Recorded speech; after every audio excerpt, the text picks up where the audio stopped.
What's good, y'all? It was all good just a week ago. P Sports here. It was all good just a week ago. Who I'm talking about? I'm talking about how the Memphis Grizzlies is doing Dillion Brooks dirty. Okay, what they doing to this young guy is just flat out wrong, and the NBA or somebody should do something about them not wanting to do business with Dillion Brooks. Now, it's their franchise. They own it. They could literally say, hey, we don't want the guy on our team. We don't want the guy on our team. But that doesn't mean you vilify a guy that's been 100% competitive and competing for your franchise. Because when you guys were title contenders, winning games, and bringing the smoke to people, you had no complaints about the guy then. All of a sudden, you lose in the first round of the playoffs, and you want to point the finger at a role player like Dillion Brooks. All right, he ain't an all-star, he ain't a superstar, but what he is a hard-working, 9 to 5, talk my shit competitor.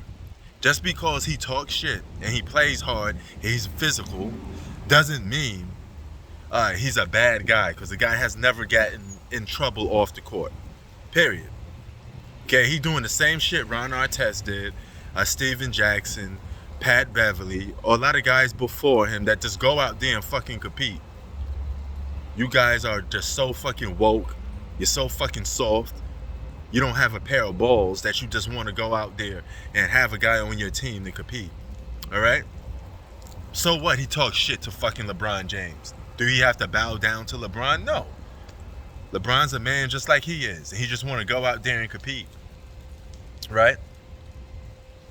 You mad because he was talking shit to a superstar? Big deal. Everybody do it. Ron Artest did it. So, Steven Jackson did it. Pat Bev did it. Now, you don't want to do business with the guy, fine, cut him. But there's a lot of teams that would love to have a guy like that on their team. I take him on my Knicks. He's gritty, he's grimy. He's fitting the description of New York City. 9 to 5, talk my shit, Gotham City, welcome to New York. And the guy averages 14 points a game. That's nothing to shy about, all right? He plays defense and he averages 14 points a game. What more do you want from a guy that's just a role player? He ain't got to set the world on fire.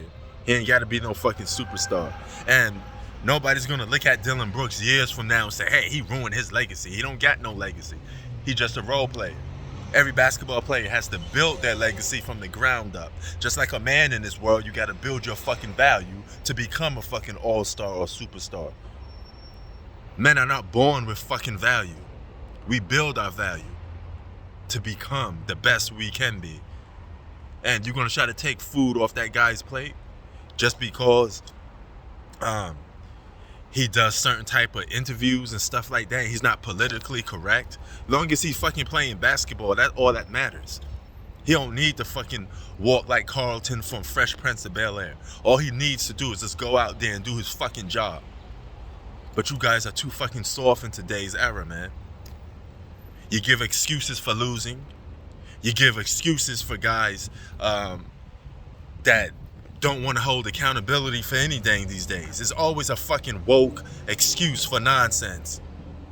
You mean to tell me Dillion Brooks, a guy who, just because he didn't want to talk to the media after a loss, who the fuck is he? He don't have to talk to the media. Let John Morant do it.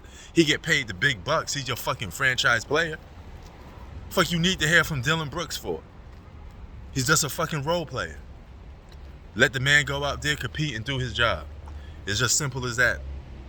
You know, but we live in a society right now that's super soft. You know, you can't say shit that's actual, factual, without somebody with their head up their ass and not knowing what the fuck's going on.